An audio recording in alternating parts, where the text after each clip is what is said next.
तर मुंबईमधून 8:10 या विमानानं उड्डाण केलं आणि 8:42 बारामतीमध्ये या विमानाचा अपघात झाला।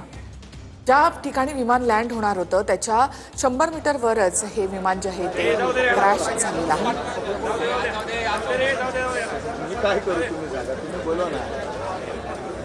तर अजितदादा एक संघर्ष असेल असं नेतृत्व असं मुख्यमंत्र्यांनी या ठिकाणी म्हटलेलं आहे।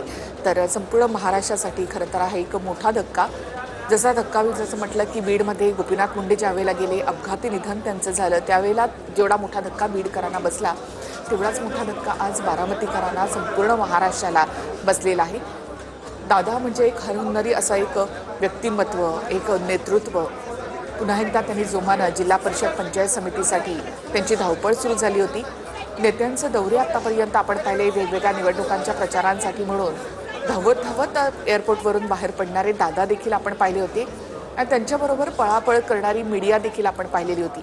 मात्र दादांनी मीडियाला सुद्धा कधीच टाळलं नाही। जसं ते कार्यकर्त्यांना कधी टाळायचे नाहीत तसे ते मीडियाला देखील कधी टाळायचे नाहीत। मात्र दादा वेळ नक्की पाळायचे।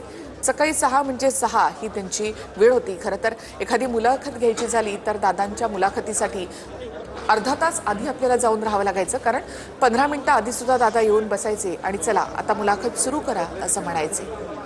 तसंच कोणताही प्रश्न विचारू नका असं त्यांनी कधीच म्हटलं नाही। तुम्हाला जे विचारायचे ते विचारा। अगदी 70,000 कोटींच्या भ्रष्टाचाराच्या आरोपापासून ते अगदी कुठलाही दुसऱ्यांवर केलेले आरोप असोत, दादा प्रत्येक प्रश्नाला उत्तर द्यायचे।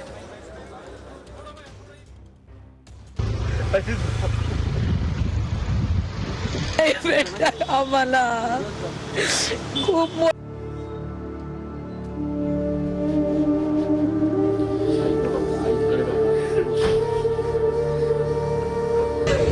हा आक्रोश आपल्या लाडक्या नेत्याला, लाडक्या अजितदादाला गमावल्याचा आहे।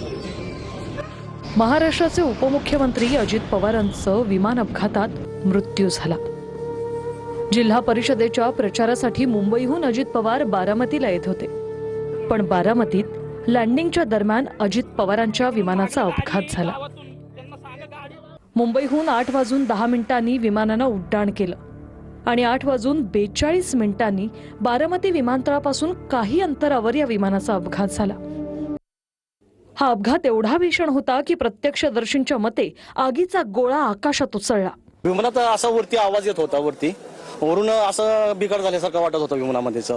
धावपट्टीच्याकडे 2 राऊंड झाले पण विमानाला काही उतरता आले नाही आणि डायरेक्ट शेजारी क्रॅश झाले। विमानाचा आवाज येत होता भरपूर, रोजच्या सारखा आवाज येत नव्हता विमानाचा, असा खर मोठा आवाज येत होता भरपूर आणि ते अचानकच खाली पडलं विमान। मोठा स्फोट झाला ना, खूप घाबरलेलो आम्ही, पलीकडे गेलेलो। नंतर पोलिसांनी म्हणजे आले, आम्हाला म्हणजे पाणी आणायला लावलं। आम्ही बादलीने पाणी आणलं, ते टाकलं आणि त्यांची बॉडी अशी साईडला उडून पडलेली ते आम्ही प्रत्यक्षात पाहिली आणि ते फक्त त्याचे ते असं वरचं मुंडकं होतं ना ते दिसलं नाही, खालची निम्मी बॉडी होती आणि ते अशी पूर्ण अशी मोठी अशी फुगलेली बॉडी होती। दादाची बॉडी काढताना आम्ही दादा आहेत ना गॉगलवर आणि वॉचवर ओळखलं दादाच आहेत म्हणून।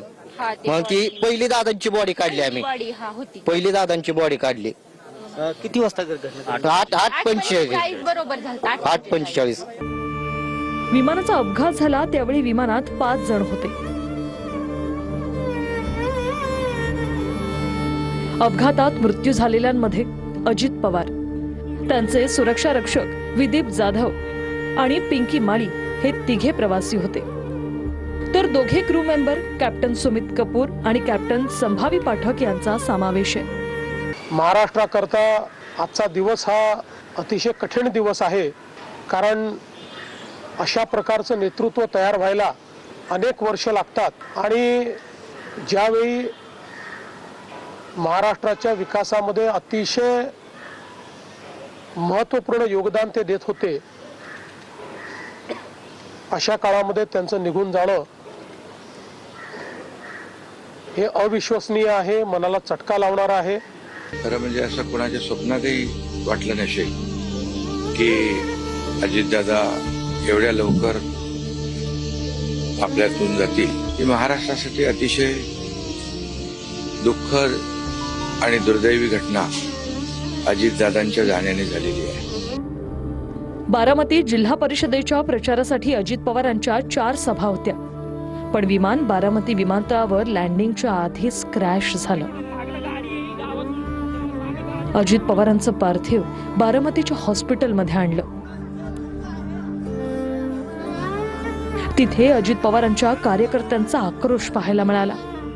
प्रचंड मोठ्या प्रमाणात अजित पवारांच्या कार्यकर्त्यांची गर्दी हॉस्पिटलच्या बाहेर जमली. धडाडीचा नेता म्हणून अजित पवारांची ओळख होती.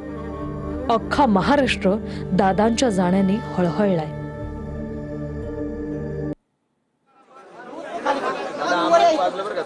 तर संपूर्ण महाराष्ट्र आज शोककळा महाराष्ट्रामध्ये पसरलेली आहे. बारामतीमधल्या हॉस्पिटल बाहेरची ही प्रचंड गर्दी दादांवरचं प्रेम आज दाखवून देते. असा भीषण असा हा अपघात यामध्ये राजकारणातली न भरून निघणारी ही पोकळी आता निर्माण झालेली आहे. दादांचे नेतेच नाही तर विरोधक देखील आज दादांच्या जाण्याने हळहळले.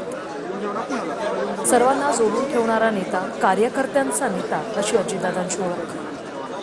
हजरजबाबी निष्कील असं नेतृत्व, प्रशासनावर चांगली पकड असलेला हा नेता आणि महाराष्ट्रातल्याच नव्हे तर म्हणजे ग्रामपंचायतीपासून ते अगदी केंद्रीय स्तरावरच्या सगळ्याच प्रश्नांची जाण असलेला, उत्तम जाण असलेला हा नेता.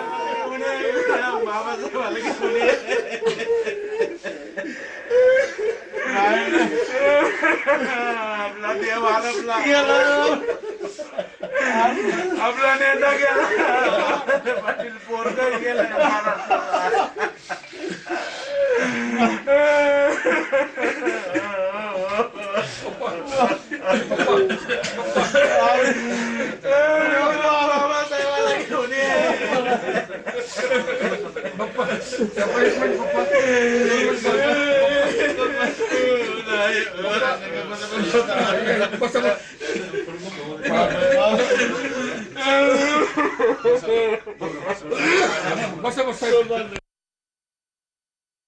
राष्ट्रवादीच्या सगळ्याच नेत्यांची खरं तर अशीच अवस्था आज या ठिकाणी पाहायला मिळते. सुप्रिया सुळे यांचं स्टेटस जर आपण पाहिलं तर उद्ध्वस्त असं एकच स्टेटस त्यांनी या ठिकाणी ठेवलेलं आहे. या एका शब्दामधून काय काय उद्ध्वस्त झालेलं आहे ते या ठिकाणी थोडं मागे जातं का प्रदीप भाऊ, मागे जातं का?